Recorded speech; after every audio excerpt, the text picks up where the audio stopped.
Et le Seigneur m'a expliqué certaines choses que je partage avec vous ici.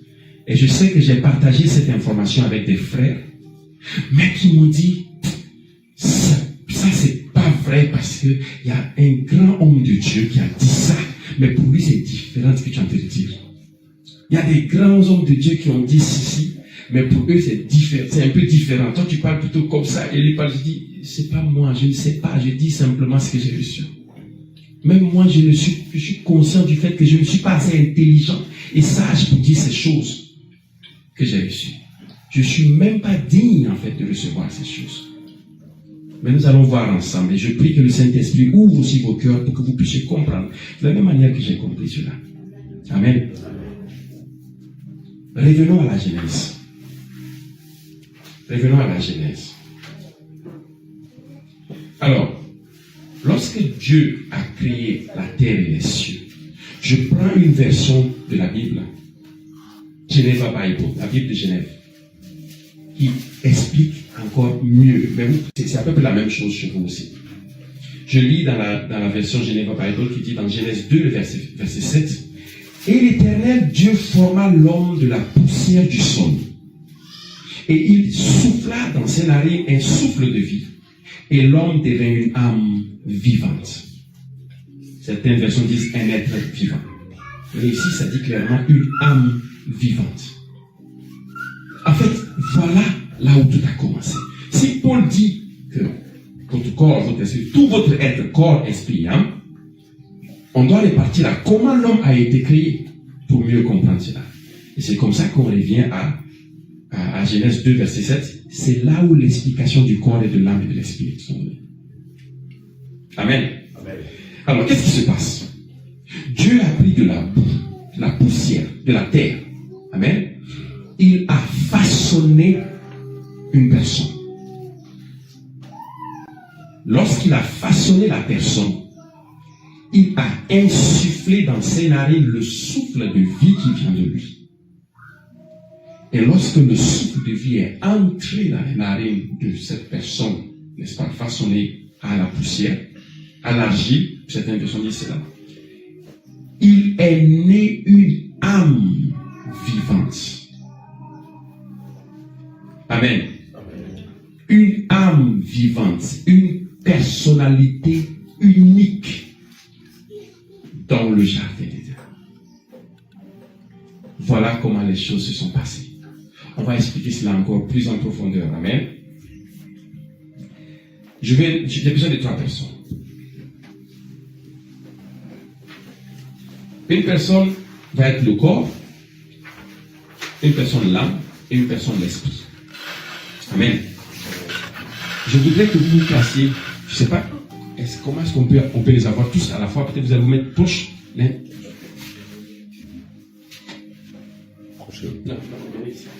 pour que vous apparaissiez là-bas.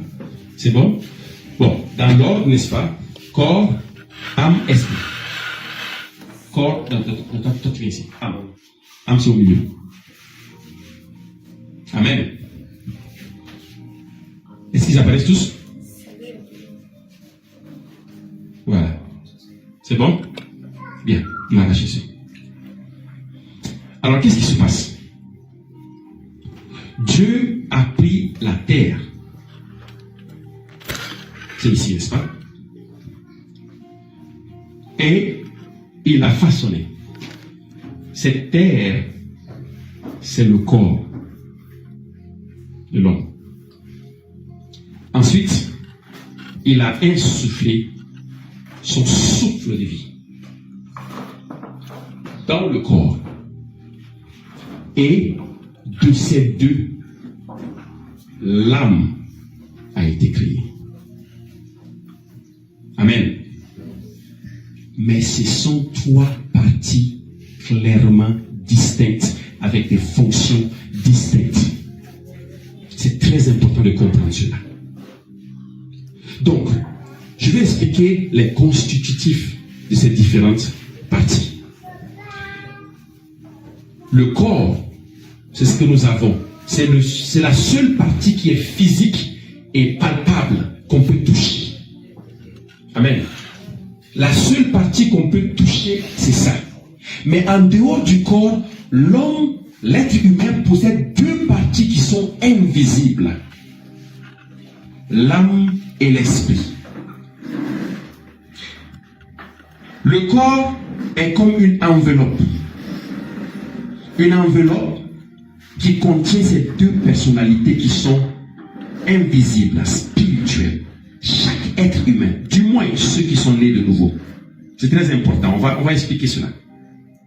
Donc, au début, quand Dieu a créé l'homme, c'est ça, les trois parties complètes.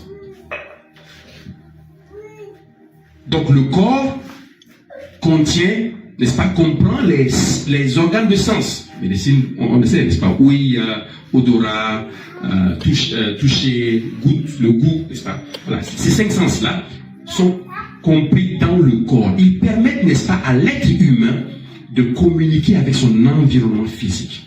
Sans le corps, l'être humain, la personne, ne peut pas vraiment communiquer, n'est-ce pas, avec son environnement physique. Il faut une partie matérielle. Voilà pourquoi Dieu a donné le corps. Amen. Maintenant, quand il a insufflé l'esprit, la Bible dit, n'est-ce pas, l'être humain est devenu une âme vivante. L'âme. Alléluia. L'âme, c'est ce que nous sommes tous. Nous sommes des âmes. Nous sommes des âmes. L'âme, c'est la personnalité unique de l'être humain. L'âme est différente. L'âme de celle-ci est différente de l'âme de celui-ci, est différente de l'âme de celle-ci. Les âmes sont uniques, sont différentes. Toute la personnalité de l'être humain se trouve ici. Son caractère, son humeur, sa colère, ses pensées, sa mémoire, ses émotions, ses sentiments, ce qui fait une personnalité se trouve tous ici. Le cœur de l'homme dont Dieu parle se trouve ici. Amen. Maintenant, l'esprit qui vient de Dieu, c'est la vie de Dieu qui alimente l'être humain. C'est la vie qui inspire à l'être humain la crainte de Dieu, la conscience de Dieu, l'amour de Dieu, la soumission à Dieu. Tout cela vient de l'esprit. J'avais dit, les corps, ça a été démontré par la médecine qu'ils sont aussi différents à cause de l'ADN. Différence au niveau du corps, différence au niveau des âmes. Mais l'esprit est pareil pour tout le monde. Même chose pour tout le monde. Cet esprit, c'est ce qui nous confère et nous communique la crainte de Dieu, la conscience de Dieu, la soumission au Dieu vivant, créateur des cieux, de la terre et de tous les êtres. C'est l'esprit. Et donc l'esprit donne la vie spirituelle divine qui vient de Dieu.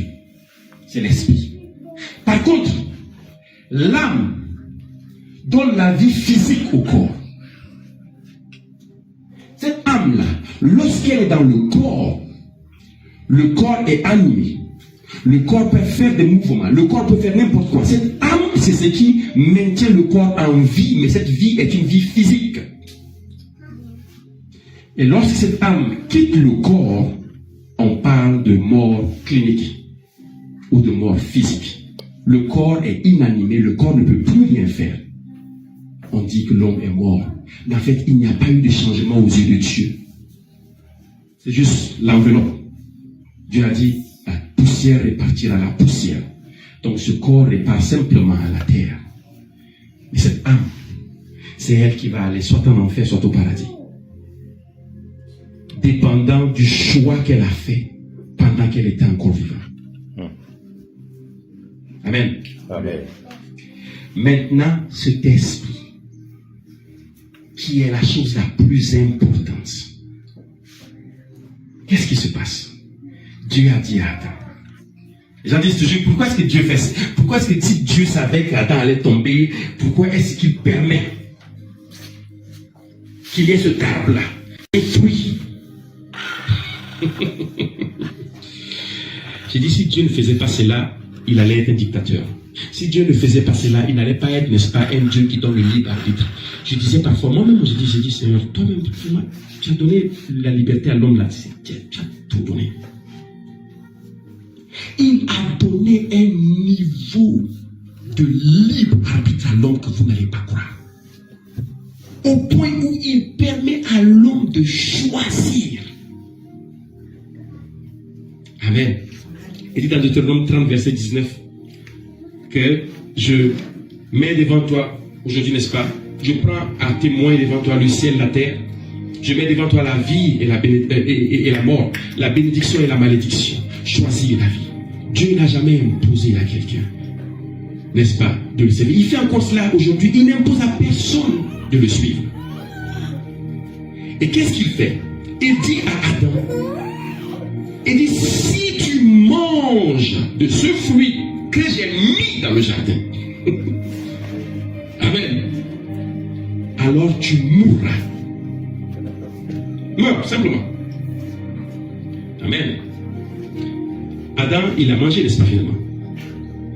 Est-ce que vous savez qu'Adam a encore vécu après avoir mangé environ 800 ans avant de mourir? Qu'est-ce qui s'est passé? Cet esprit, l'esprit qui procure la vie, l'esprit qui permet à l'homme de maîtriser son être, c'est-à-dire que l'esprit qui communique, n'est-ce pas, la conscience de Dieu, la crainte de Dieu, et cet esprit-là a été retiré simplement. Cet esprit a été retiré. L'homme a commencé à vivre en tant qu'âme et corps sur la terre depuis Adam. Or, cet esprit, c'est cet esprit qui est le gage. Notre gage, n'est-ce pas, d'être sauvé, d'aller auprès de Dieu. Cet esprit, n'est-ce pas, qui nous accompagne auprès de Dieu.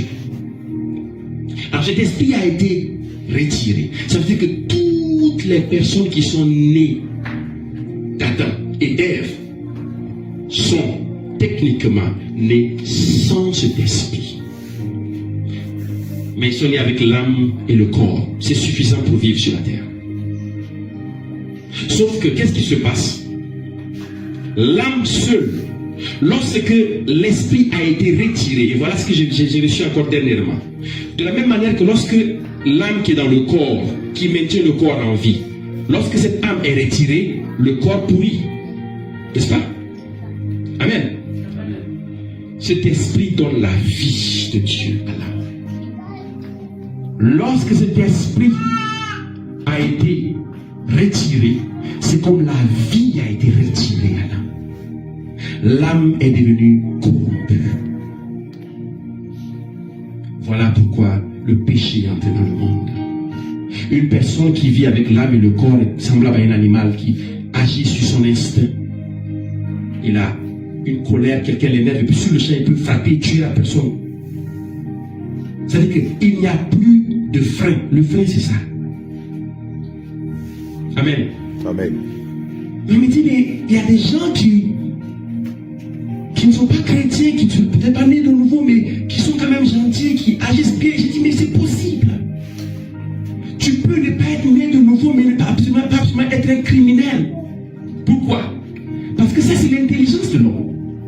Maintenant, là où l'enfant a grandi, s'il a eu même une bonne éducation, même si ce n'est pas une éducation chrétienne, et qu'il a eu une bonne éducation, on a dit que ça c'est pas bon, ça c'est pas, ça c'est bon. Cette éducation-là, c'est dans l'intelligence ici. Ça peut lui permettre de dire que bon, je fais ça. Mais ce n'est pas vraiment ce qui vient de l'esprit. Amen. La Bible dit que, c'est Isaïe 29, c'est 13, je crois, qui dit que ce peuple-là, c'est très important, il faut qu'on lise cela. Isaïe 29, verset 13. Je vais lire.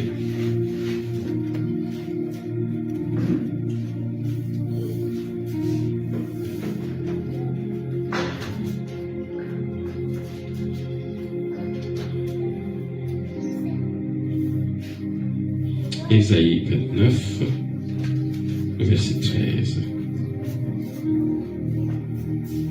Le Seigneur dit, ce peuple s'approche de moi. Il m'honore de la bouche et des lèvres, mais son cœur est éloigné de moi. Et la crainte qu'il a de moi n'est qu'un commandement humain, une leçon apprise. Alléluia. Il y a des gens qui craignent Dieu parce qu'ils ont appris cela. Les gens ont dit qu'il faut aller à l'église, parce que si tu ne vas pas à l'église, tu vas aller à l'enfer. Ils vont à l'église à cause de cela. Il y a des choses qu'on peut enseigner à quelqu'un. Et cet enfant, quand il grandit, montre à l'enfant la voie qu'il doit suivre. Quand il grandira, il ne s'en détournera point. C'est comme ça que, même dans les familles qui ne connaissent pas Christ, qui évitent certains mal, c'est-à-dire que non, ça, tuer quelqu'un, c'est pas bon. Voler, c'est pas bon. Il y a des familles qui enseignent cela. Et ça devient comme une leçon apprise. Et c'est possible que même sans l'esprit, cette personne qui a grandi ne soit pas aussi sauvage, ne soit pas aussi animal. Et cette personne, n'est-ce pas, se conduise, supposons bien. Et je crois que c'est ce qu'on appelle la conscience humaine. Mais ce qui vient de Dieu est supérieur à cette leçon apprise. C'est différent. Est-ce qu'on se comprend? Donc, maintenant, l'esprit qui était retiré, tu viens ici, tu viens devant. Ok? Voilà. Donc, l'esprit est retiré, l'homme est resté corps et âme. L'homme a vécu ainsi. Et je vous assure, à partir de ce moment, Satan, qui n'avait pas le contrôle, qui n'avait pas le pouvoir sur l'homme, a commencé à avoir le dessus sur l'homme. Parce que la puissance de Dieu même pour régner sur la terre se trouve ici. Quand il a dit, voici, multipliez-vous, remplissez la terre, assujettissez-la. Il leur a donné un pouvoir pour le faire. Ça se trouve ici. À partir de ce moment, ça a été difficile. Satan a pris le dessus. Le péché, n'est-ce pas? Et c'est là où l'Éternel dit, le corps de l'homme est tordu. Plus que toute chose. Donc l'homme naturellement, charnel est comme ça. La chair, quand on parle de la chair, c'est ça. Corps et âme. Deux choses. Ça la chair. Amen. Gloire à Jésus. L'Éternel n'a pas voulu laisser le monde comme ça. Et qu'est-ce qu'il a fait? Il a envoyé Jésus-Christ. Parce qu'il a voulu. Satan a profité pendant un temps. Pendant un temps, il a été le maître. Il a rayé. Parce que je vous assure, comme ça, vous ne pourrez jamais vaincre le péché. Jamais. Impossible. Vous allez toujours, chaque année, prendre des résolutions. À partir de là, j'arrête de mettre en colère. À partir de là, j'arrête de coucher, de commettre l'immoralité sexuelle. Cette année, je fais ceci. Mais quelque temps, tu vas encore retomber dedans. Parce que tu es charnel. Tant que tu n'es pas né de nouveau, tant que tu n'as pas cet esprit, tu resteras toujours charnel. Voilà pourquoi l'esprit est très important. Et attention, cet esprit dont je parle n'est pas l'esprit de Dieu, n'est pas le Saint-Esprit qui est différent. Ça, c'est l'esprit que Dieu a donné à l'homme, qui est propre à l'homme. Mais il faut comprendre quelque chose que je vais expliquer tout à l'heure. Dieu est à côté de l'esprit. Dieu est avec l'esprit. Dieu coopère avec l'esprit. Il ne coopère pas avec l'âme et le corps directement. L'Éternel est esprit. Ceux qui l'adorent doivent l'adorer en esprit et en vérité. Donc c'est par l'esprit qu'on communie avec Dieu. Amen. Alors, qu'est-ce qui se passe? Jésus a été envoyé sur la terre. Je vous assure, vous devez être reconnaissant à Dieu pour ce que Dieu a envoyé Jésus sur la terre. Sinon, Satan allait continuer à régner en ce moment. Quand Jésus est venu sur la terre, il a annoncé la bonne nouvelle. Et la Bible dit quoi? Quiconque croit en lui.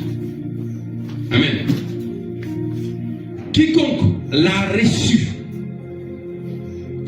il leur a donné le pouvoir de devenir enfant de Dieu. Ça, c'est dans Jean 1, verset 12.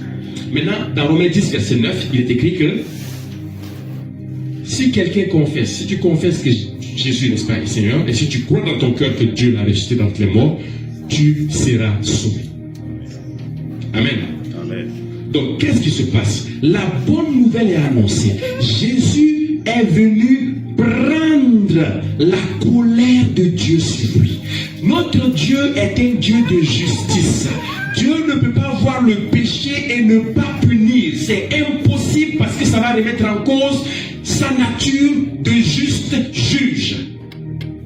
Il fallait absolument que sa colère tombe à cause du péché de l'homme.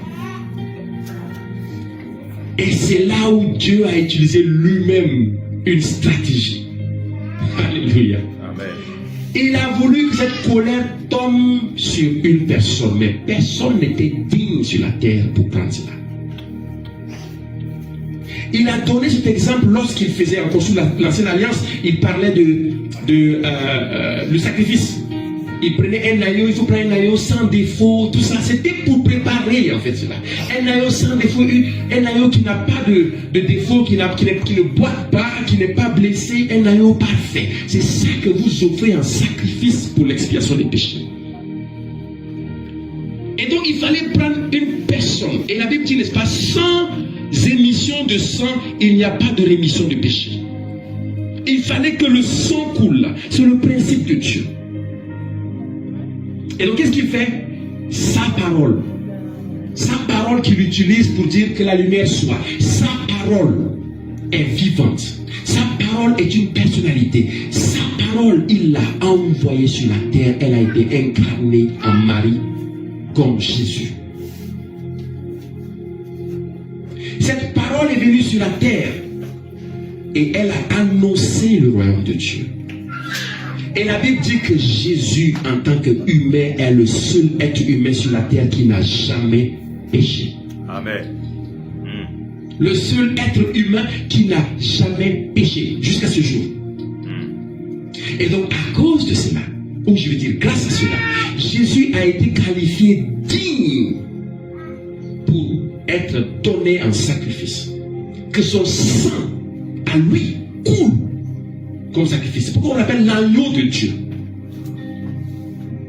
Et il a permis à ce que les êtres humains qui ont été justement créés par cette parole qui est devenue Jésus puissent traîner Jésus, l'insulter, le maltraiter et à la fin le crucifier afin que son sang coule en sacrifice pour nos péchés. Alléluia.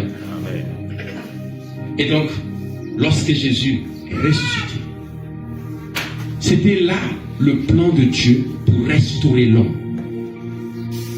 Et qu'est-ce qui se passe? Cette parole, Jean 3,16, car Dieu a tant aimé le monde, n'est-ce pas, qu'il a donné son Fils unique, afin que quiconque croit en lui ne périsse point, mais qu'il ait la vie éternelle. Ça veut dire qu'il a rendu le salut facile. Il a voulu simplement que si dans ton cœur, ok, tu crois que Jésus est vraiment mort à ta place pour prendre les péchés que toi, c'est-à-dire que pour prendre ces péchés que toi tu portais, pour prendre les sacrifices, c'est-à-dire que pour prendre les conséquences de ce péché à ta place. Si tu crois en cela et que tu le confesses de ta bouche, Jean 3,3 dit quoi? Tu seras né de nouveau. La nouvelle naissance, ce n'est quand une personne naît de nouveau, si elle était grosse, elle ne devait pas mince. On est d'accord? Si une personne est née de nouveau, si elle était mince, elle n'est pas grasse. Physiquement, il n'y a rien qui change. Mais il y a quelque chose qui se passe. Qu'est-ce qui se passe? Il y a une chose à l'intérieur qui se passe. Lorsque cette parole est comme une sémence, une graine qui est sémée dans le cœur. Cet évangile qui sauve, Jésus est mort pour mes péchés, afin que moi je sois sauvé. Donc cette parole-là, quand tu la reçois dans ton cœur, et qu'elle est dans le cœur, ça c'est la parole, c'est Jésus. Hein. ça vient dans ton cœur. L'Esprit de Dieu, le Saint-Esprit, agit sur la parole et cette parole germe et donne une vie en toi.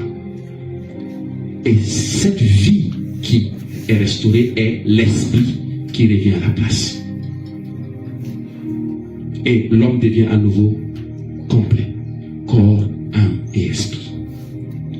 Et à partir de ce moment, l'homme peut maintenant avoir le pouvoir potentiel pour dominer sur le corps et l'âme. Le corps et l'âme, là, ils ne vont jamais changer jusqu'à la fin, jusqu'à votre mort. C'est corrompu déjà, c'est fini. C'est seulement lorsque on va mourir, et si on meurt en Christ, que c'est-à-dire que le corps sera, c'est-à-dire que lors de la résurrection, ce corps qui va aller à la poussière va renaître glorieux, va réenvelopper l'âme. Ok? Et maintenant, l'homme sera complètement restauré à sa première nature. Alléluia. Satan sera lié. Il sera jeté dans le lac de feu. Il n'y aura plus de tentateur encore ici. C'est alors que on ne sera plus tenté par le péché. C'est fini. Mais tant qu'on est encore vivant, il y a une personne qui me disait, mais homme de Dieu, est-ce que tu peux prier pour que... Moi, tout le temps, je suis tenté, les tentations, les péchés, là.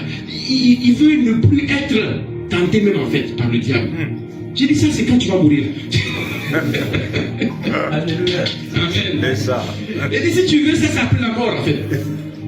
Mais tant que tu es dans ce corps, c'est pourquoi l'apôtre Paul dit dans 1 Corinthiens 9, verset 27, je traite durement ce corps.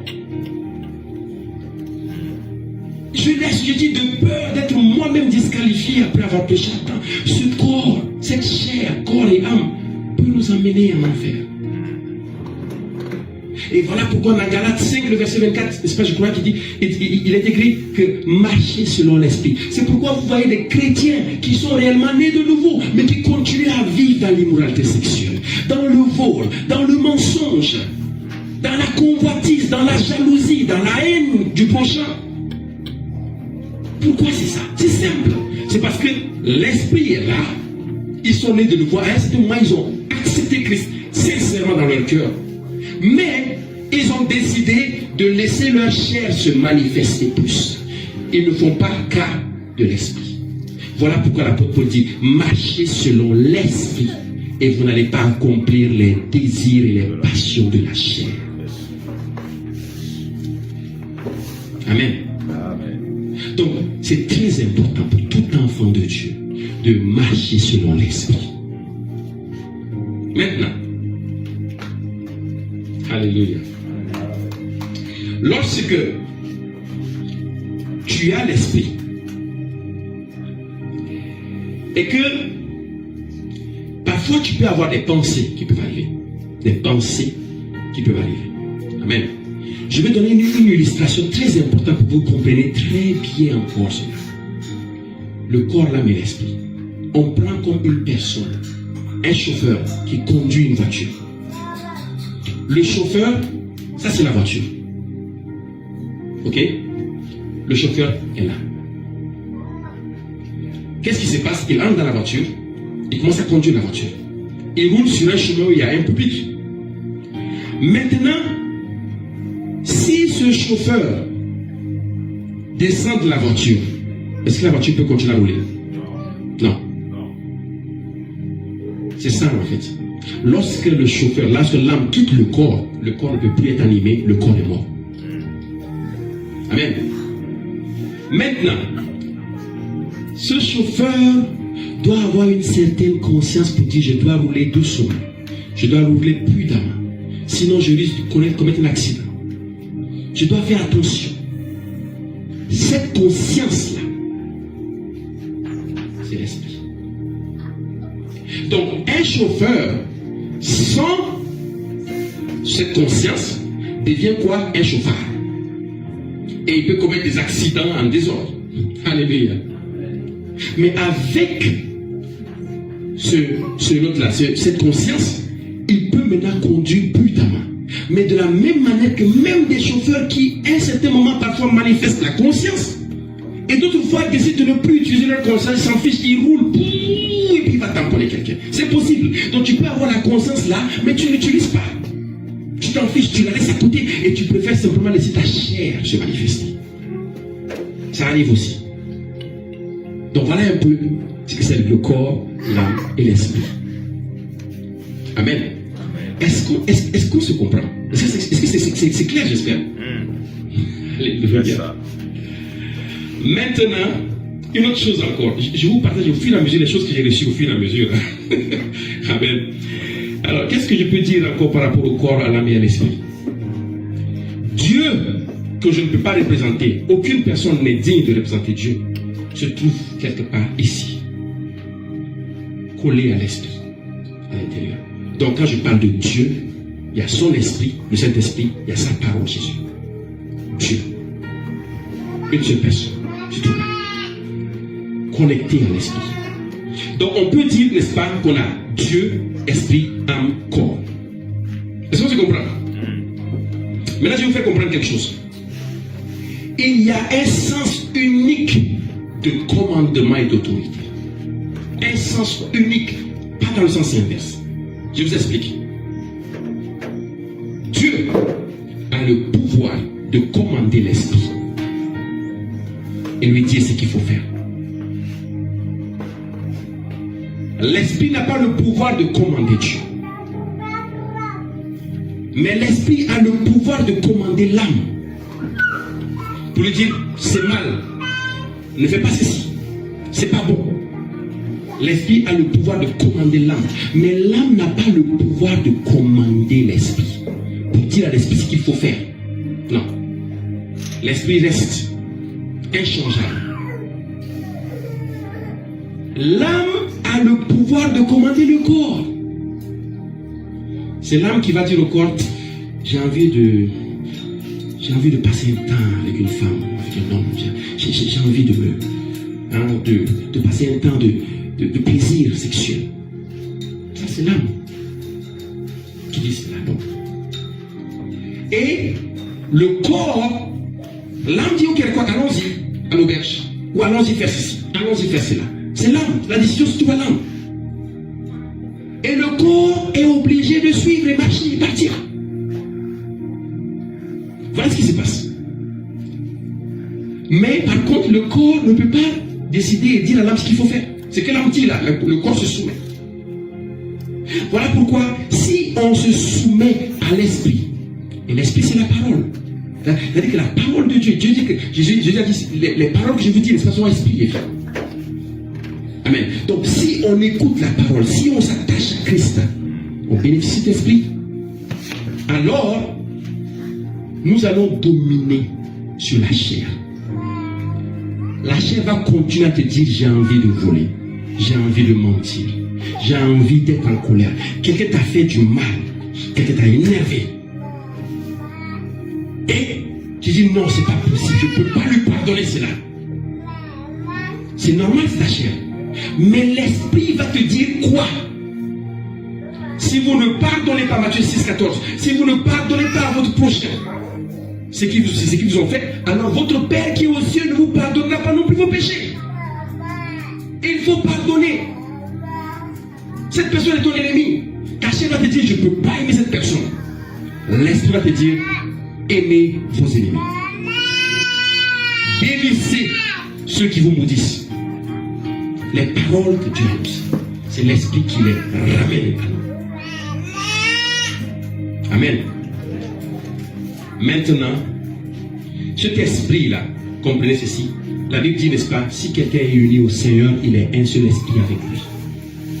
Cet esprit, ce n'est que l'esprit de Christ. L'esprit de Christ. Et la Bible dit aussi, n'est-ce pas, que Galates 4, verset 6, que Dieu a envoyé en nous l'esprit de son Fils qui crie Abba Père. Ça là, cet esprit-là et Jésus, il n'y a pas matériel, c'est la même chose, sont confondus. Même personne. Voilà pourquoi cet esprit ne pourra jamais pécher. pendant que même votre corps, votre chair continue à pécher, cet esprit ne pourra jamais pécher. Mais là, c'est à vous de décider. Est-ce que je marche selon l'esprit ou je marche selon la chair? Marchons selon l'esprit, afin d'éviter que la chair nous tire toujours dans le péché. Les œuvres de la chair, on le sait. Galates 5, verset 19 à 18, je crois, 19 à 21, je crois. Qui dit, les œuvres de la chair, n'est-ce pas, nous le savons, c'est la haine, la jalousie, n'est-ce pas, les disputes, l'immoralité sexuelle, tous ces trucs-là, ce sont les désirs naturels de la chair. Et alors, il faut comprendre que si tu es là et que tu as une tentation, tu as envie d'aller commettre l'immoralité sexuelle ou le vol, quand tu as envie, tu n'as pas encore péché. Il faut comprendre cela. Parce que tu es dans une chair qui naturellement va te donner cette envie. Mais c'est là où tu t'appuies sur l'esprit pour dire, hey, j'ai la puissance de te dire non. Et alors ta chair va se soumettre à cause de l'esprit qui est en toi. Donc, nous savons aussi que les fruits de l'esprit, c'est l'amour, la paix, la maîtrise de soi, la foi. Galates 5, verset 22. Donc ça, c'est l'esprit. Alléluia. Gloire à Jésus. Donc voilà un peu ce que le Seigneur, n'est-ce pas, m'a mis. C'est un sujet tellement large. Je continue à recevoir encore de nouvelles choses par rapport à cela. Mais c'est important quand même que vous ayez compris ces choses de base-là. À partir de maintenant, vous comprenez maintenant. Lorsque, oui, pour conclure, je vais dire ceci. Comment est-ce que je peux reconnaître les voix, d'accord, qui me parlent? Ma chair peut me dire, j'ai envie de me satisfaire sexuellement. D'accord? Et quand elle dit, j'ai envie de me satisfaire sexuellement, je m'en fiche de comment tu vas t'arranger. Si c'est avec un animal, c'est avec un homme, avec une femme, j'ai simplement envie de me satisfaire sexuellement. Ça, c'est la chair. Attention, c'est pas encore Satan. C'est pourquoi je dis parfois, alors on appuie cette touche à Satan. Satan n'est même pas intervenu encore dedans, on dit c'est Satan. Amen. C'est la chair encore. J'ai envie de faire ceci, j'ai envie de faire cela. Cette personne-là, si je la laisse comme ça, prochainement elle va encore me manquer de respect. Il faut que je lui montre qui je suis. Ça, c'est la chair. D'accord? Maintenant, qu'est-ce qui se passe? Satan intervient à ce niveau.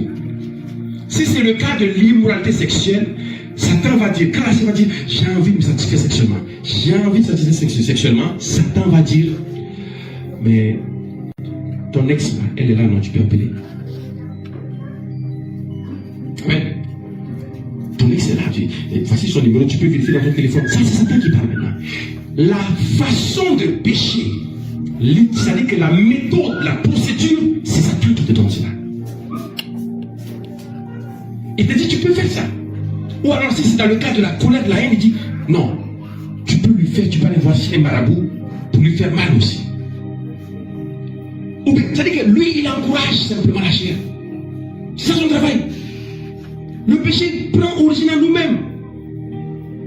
Donc lui, il encourage, il te montre comment tu peux mieux pécher contre Dieu.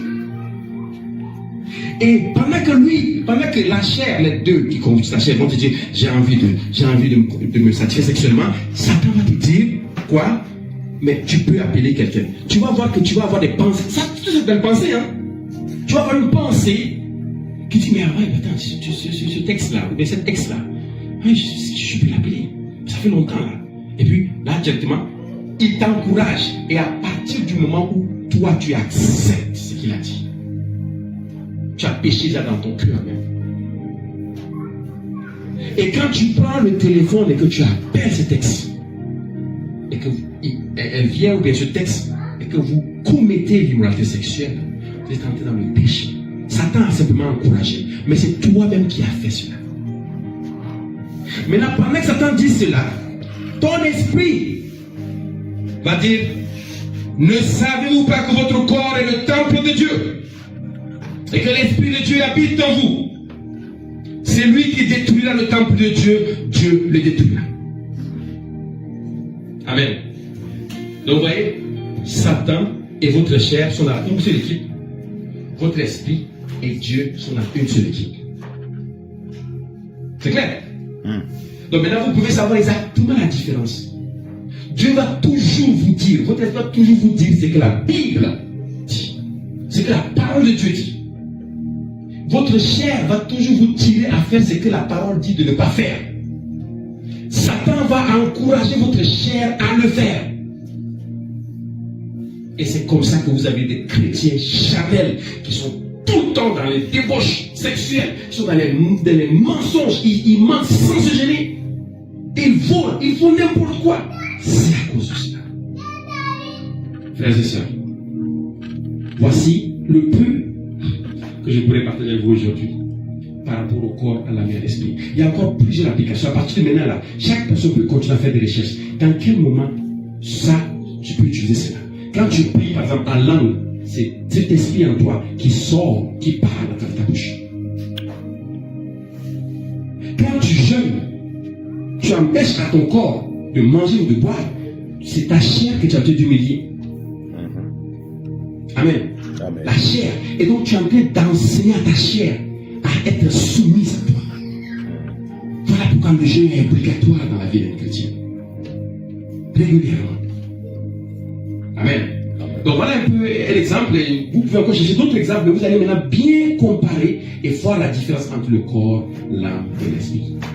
Soyez richement bénis et que ces paroles, n'est-ce pas, puissent vraiment vous fortifier, vous édifier, vous permettre à mieux vous connaître et vous permettre à mieux discerner la voix de Satan, de la voix de votre chair, de la voix de votre esprit, c'est-à-dire l'esprit de Dieu qui parle à travers vous. Recevez cela en Jésus-Christ. Amen. Amen.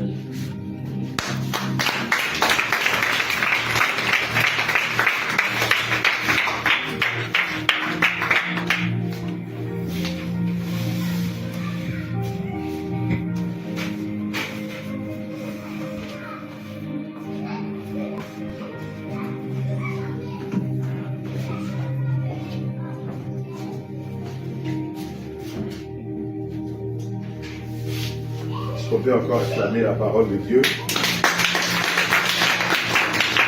Alléluia.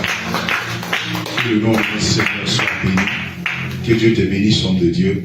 Merci vraiment pour ces enseignements. Que Dieu continue encore à renouveler tes forces. Qu'il continue encore à te révéler la profondeur de la parole qu'il a décidé de mettre en ton cœur à toi pour que les gens soient enrichis avec. Que Dieu te bénisse, que Dieu bénisse ta famille, que Dieu bénisse ton ministère, que la grâce de Dieu soit encore sur toi. Nous avons été bénis ce matin par le serviteur de Dieu, nous avons été bénis par son message, par le dépôt que le Seigneur a mis dans son cœur pour nous. Et ce ne sera pas la dernière fois, c'est un frère, je le disais tout à l'heure, et vous avez aussi entendu ce qu'il a dit tout à l'heure, c'est un frère, c'est un ami, et c'est un confident. Donc, il reçoit beaucoup de la part du Seigneur et je ne manquerai pas toutes les fois de lui faire appel pour qu'il vienne partager ses expériences avec nous. C'est un peu ça aussi le corps de Christ.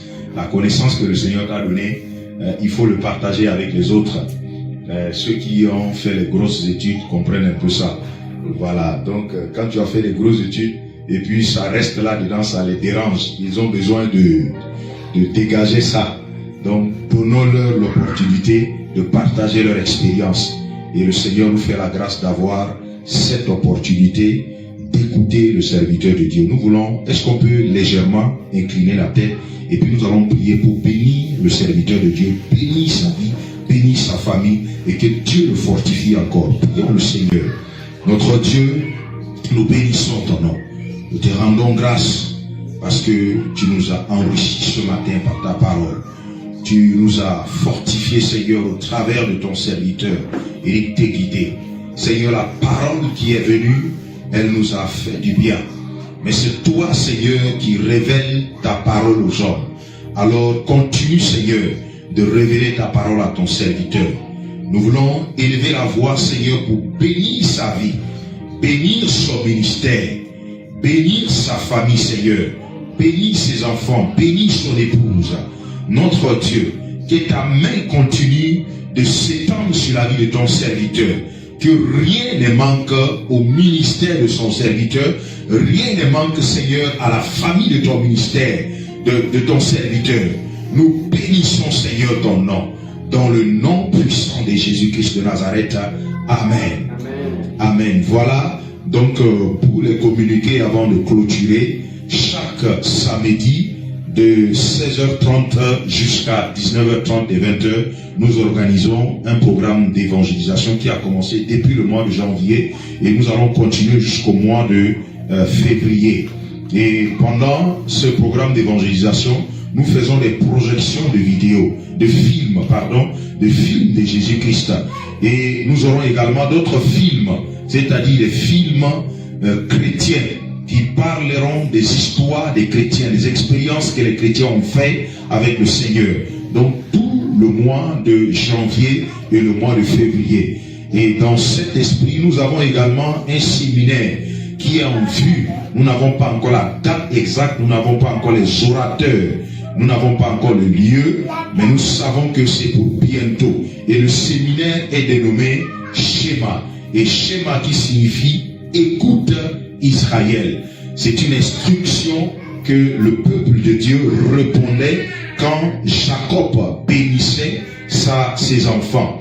Donc ce séminaire va bénir vraiment beaucoup de gens et nous voulons saisir l'occasion pour que les gens continuent, les gens prient pour ce séminaire. Ceux qui auront besoin d'impactation dans leur vie, ceux qui auront besoin de bénédiction sur le plan spirituel, sur le plan professionnel, sur le plan financier, sur le plan familial, sur le plan social, ce sera pour toi une opportunité de saisir ce que ton cœur est en train de chercher.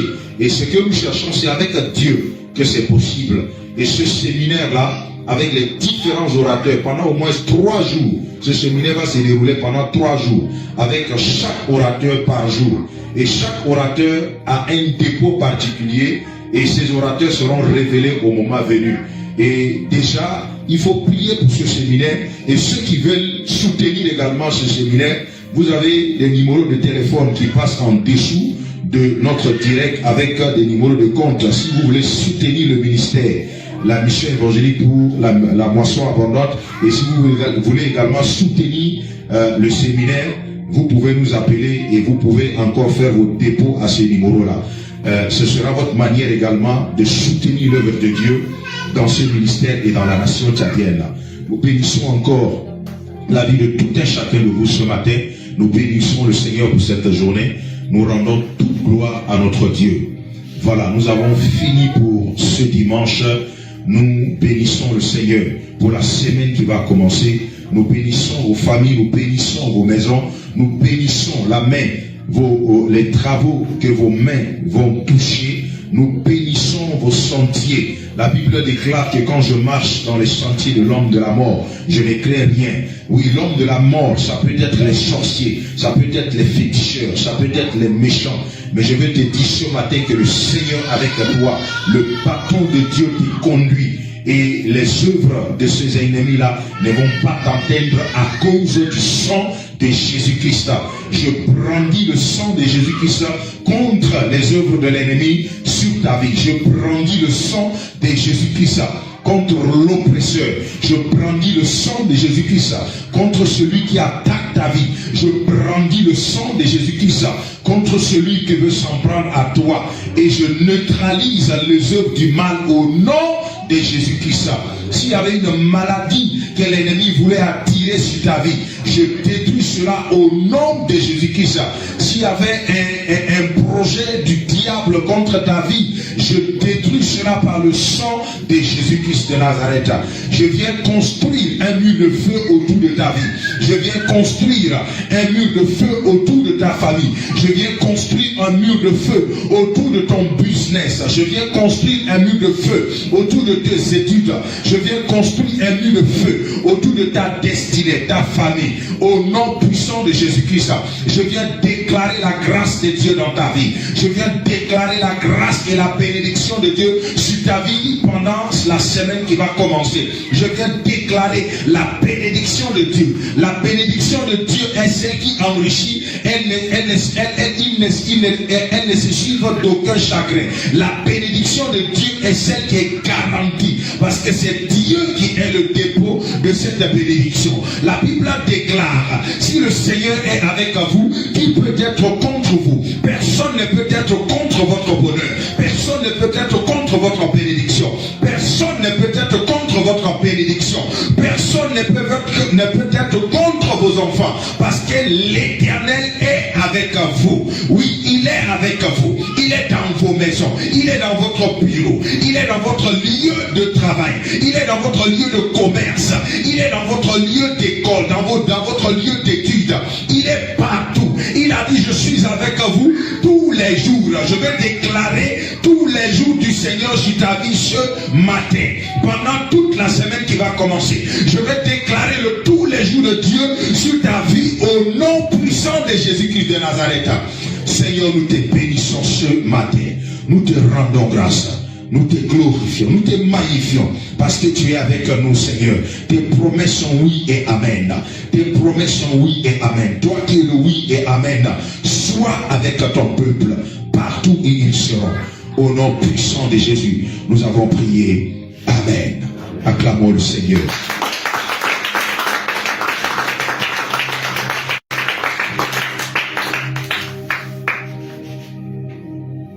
Bien. On va se saluer pour la fin, mais je voudrais, avant de terminer, donner quand même l'opportunité à l'homme de Dieu de nous bénir. Ça ne va pas finir comme ça. Ou bien, alléluia. Donc on va encore l'inviter, s'il peut prier pour nous, prier pour nos familles. Adorable Père, nous bénissons ton nom. Te glorifions, te magnifions, Père, parce que tu es merveilleux. Tu es adorable, éternel Dieu, tu es glorieux. Merci pour ce que tu fais à travers ton peuple sur la terre. Merci parce que tu es en train de réveiller ton peuple sur la terre. Merci pour cette opportunité que tu nous as donnée de passer ces minutes, ces heures, éternel Dieu, dans ta sainte présence, d'où nous ne voudrions jamais sortir, Père, au nom de Jésus. Merci pour ce ministère, éternel Dieu, qui m'a accueilli ici.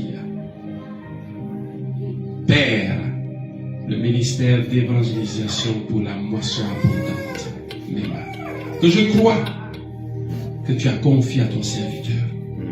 Personne n'est propriétaire d'un ministère, personne n'est propriétaire des brebis.